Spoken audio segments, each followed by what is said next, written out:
Welcome everyone back to the Hearth. Kate, Kristin, and I are making a recording today about integration. And we're making this recording at a time which is the rest and integration time of the year as we're coming into the solstice and the quietest, darkest time in nature. So we're going to talk about our experience with integration and learning about integration. We individually and collectively often have experiences where we don't slow down at this time of the year. That instead of going into deep quiet and rest and reflection, everything speeds up outside, and just how to be with that bind of our system wanting to go into integration and the world outside speeding up.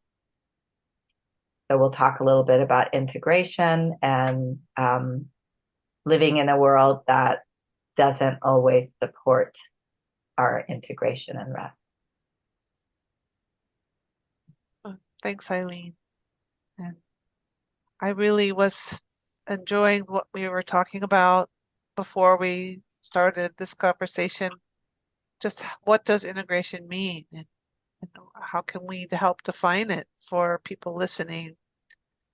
And I've shared with the two of you, and I'll share with those listening, like integration is one of my biggest passions, but also one of my biggest challenges. Because in my sequence, I had a near-death experience at birth and then went right into the action phase, which, really moving a lot. And I feel like I did some of that in utero as well. And learning to rest has really been one of my biggest challenges. But for me, integration isn't just about rest. It's about, I love what you said there, Kristin. It's about space and really letting us have that moment of like, well, what would we do in this for ourselves to help metabolize or integrate or somehow make sense of what we've just experienced, which I feel like happens at this time of year. I mean, people reflect on their year. It starts at this time around Thanksgiving. What are we grateful for? And what has happened to us in this last year, the part of our sequence, because we're at the end of the year. But what happens with any sequence? What happens when we get to the completion of action, and how do we integrate? I love what you're saying, Kate. It is such a significant part of our sequence. I am with you in terms of it being one of my passions as well.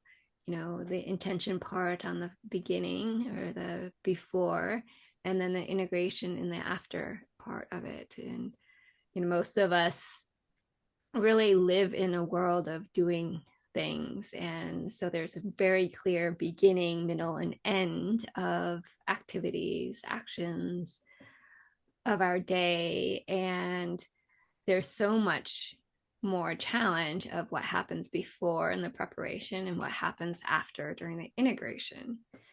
And ever since I don't know, been studying pre and perinatal somatics, it's been such a significant part of how do we support that more. And one of the things that you're just saying right now in terms of space is, I just recall one of the quotes that has stuck with me for so long from Ray is that integration happens in the space between the words. And just having a moment after something so that we can relish in it, that we can embrace what the experience was, so that we can even realize, oh, wow, we just completed yada, yada, yada, or whatever it is. And isn't that great? so often we are constantly moved on to the next thing, given our culture, given the speed and technology, whatever you want to look at, that we're always, not always, but often we're really encouraged to look at like what's next before we can be with, well, what just happened? And can I have space to just be with that?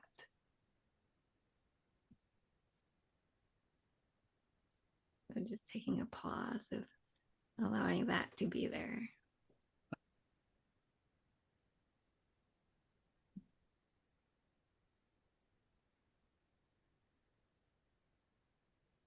Yeah, and I love the fact that we're talking about it at this time of year of how do we give ourselves space to reflect on the year, to just be with what has happened, whatever that might be for each of us. Mhm. Well, I wasn't, when I look back at my own sequencing, like I wouldn't even complete, I would make sure I got things complete and then I would just slip out the back, Jack. I mean, I was really, saying goodbye was something I didn't do. I would be like, oh, okay, see you later. And then I would kind of disappear. Like I didn't have a good, strong sort of completion, goodbye, hug. Oh my God, the end of stuff is so excruciating. And then they all want to take a picture. I'm like, oh, you know, I've had to really like help myself. And I would stop 2 minutes before the end of my workout. I'm like, oh, that's enough. What? What my whole sequencing was just like as I got toward completion would be like, all right, that's enough. And then I would just go on to the next thing. And so like one of the ways that I worked with sequencing was when I was working with actually saying goodbye, really completion, really acknowledging, really sometimes I would use gifts or I would create a meal or have some way to recognize, the completion and also those people who helped me with whatever it was I was doing. And these are things that I had to teach myself. Like, so I still have challenges, getting there, completing and then resting, but it's much, much better. So I feel like really talking about it was something I wanted to do for this topic and for our conversation. How do you integrate? What do you do to help yourself integrate? Well, Kate, I'll just show the other side of that story as well. Is I wouldn't complete. Like there would be a lot of times where I would be the last person to leave as opposed to the first person. And because I didn't want things to end and because of my own history, there was that of how do I extend this more? And that doesn't help either. I mean, in some ways you would say, oh, that's part of the integration, but it was actually holding on to the ending of something and not being with the feelings that I had about leaving or about missing people or things of that nature. And I love the story that you often say about your daughter. And I don't know if you're willing to share about that, Sure. but Yeah. it's great. I know for myself what I've learned is how much space I need to integrate things. Like when I am done traveling, of having some days that are a little bit lighter or maybe not working at all so that I can just decompress and be with all that has happened. And it could be either coming home or even going someplace. It's like once I get there, can I give myself some time for, in some ways, my body to catch up to where I am now? And so how do we give ourselves permission for that? Schedule it in. make arrangements so that we can be supported in whatever our bodies are actually needing to before we start the next thing. What I, just in appreciating what you said, Kristin, about we're culture of doing. And so integration, but actually intention as well, are both more invisible. They don't have a visible action, but they're a necessary part of the sequence. And so integration is the time when I digest what just happened, as both of you have said, and really take in what my experience of something was, to go into rest, to go into reflection. And then from having digested the previous experience, then the next action comes more naturally. And I remember Castellino used to talk about that was a way of conservation of energy, is when you allow yourself to integrate the last experience, the next experience arises more naturally. It has a more of a sense of a flow. And I know for myself that I have a history, just as Kate, you were talking about, of skipping integration and going into the next thing. But then going into the next thing felt kind of like a struggle. It felt like something hard, something that I had to force. Whereas now that I let myself integrate the last experience and let myself orient from there, that there's kind of a mystery of the arising of the next impulse that's totally creative, that's totally new, and that has the basis in having digested my last action. And so for me, there's kind of a rich surprise, like a gift in this creativity that comes from like a place of mystery, from having oriented and digested my last experience.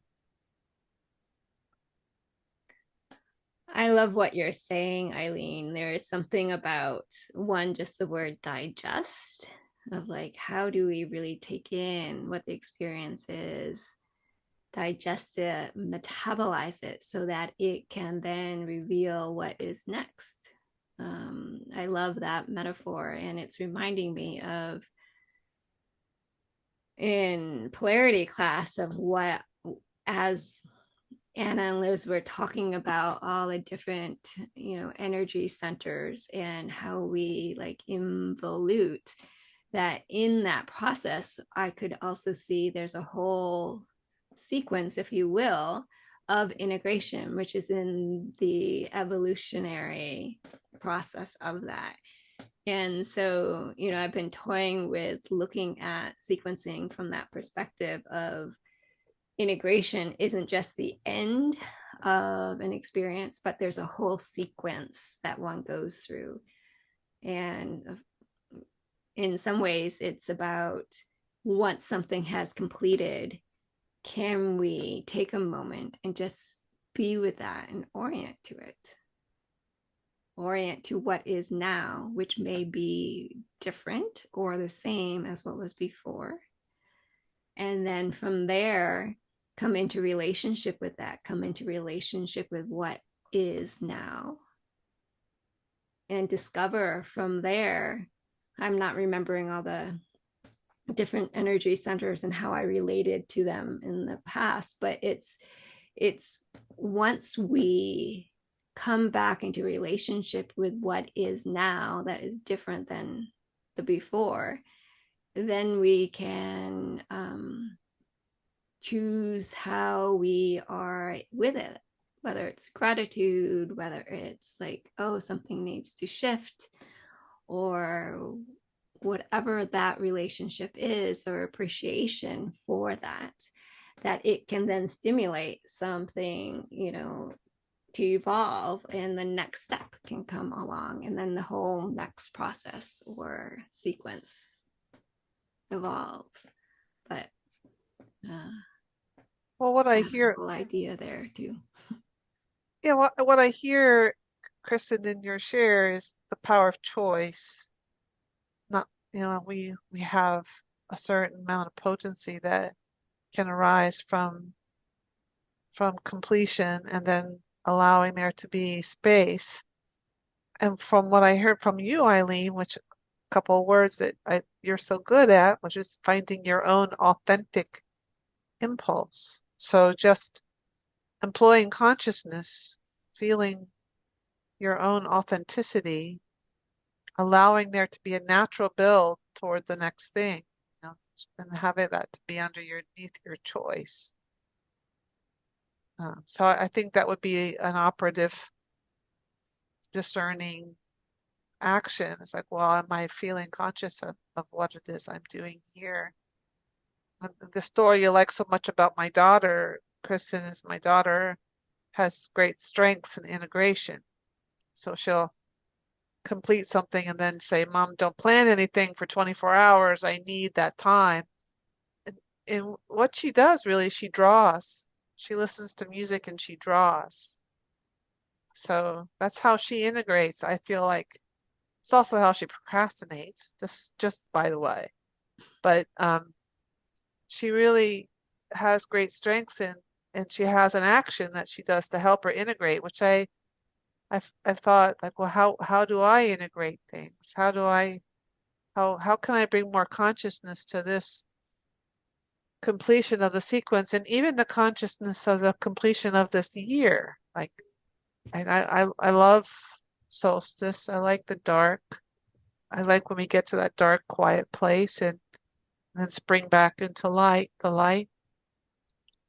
But I would like to have more consciousness around integration, even more than I already do, because I just think it's a real necessary part of the sequence. It can really feed the health in the system, and feed something that can be something authentic from myself, or from my family, or from something where I don't have to feel caught up in the next thing. But if I can slow the pace and really dig in a little, see what naturally wants to unfold.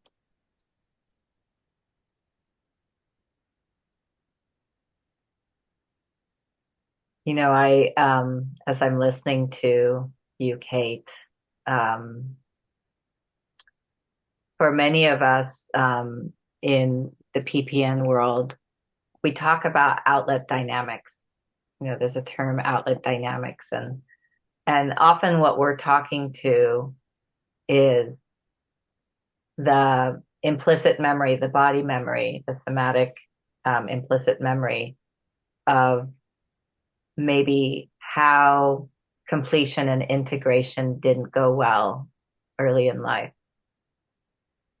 And so part of then, as we explore how do we learn about healthy integration, is also making space for those sensations, from those feelings that come from our history that show themselves in completion and integration while developing healthy patterns for integration.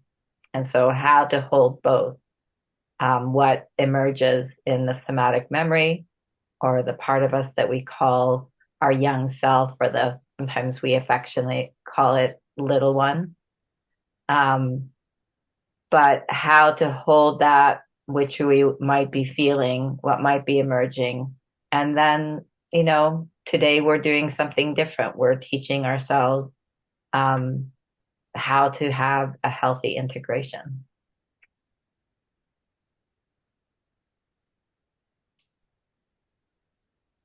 It seems like I could get a good old-fashioned massage. Yeah. With my outlet dynamic, it's like, but that's played a lot less role in my health these days, you know. But still, I remember feeling like if I don't learn how to rest, uh, it just won't, it's not good for my health. So even today, people say to me, "I don't know how you do all you do." I'm like, that's just a natural gift from, I think, from my breech presentation. But but I have actually learned how to rest and appreciate what it is that I've got, and that's just something that I've listened to my body and have got to the place where I feel like I can. I would like to have an art practice too, like my daughter. That Mhm. sounds like a really good practice. Yeah, I do too. I know that in my college days, every semester that I had an art class, I did better in.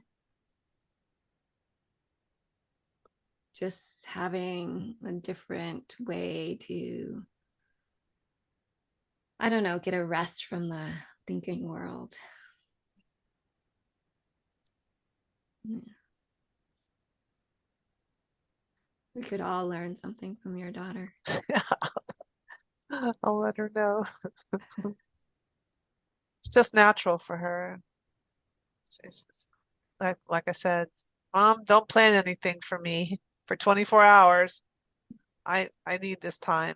Oh my gosh, that's a lot of strength for someone so young. Yeah. Well, I mean, it's part of our, I mean, again, the sequence is part of our rhythm, is for that place of rest. That in that, whether you talk about the potency can gather for whatever's next, or um, I can't think of what else I was just about to say, but there, just in our days of like how many people are working right up until they go to bed, and how many people are having problems with insomnia these days, or trouble with their sleeping, and how do we give ourselves the space so our brains can rest and get washed at night and bathed, refreshed, so that we do have more energy for the whatever comes next, and the trusting that we'll know exactly what to do when the time comes for that next step.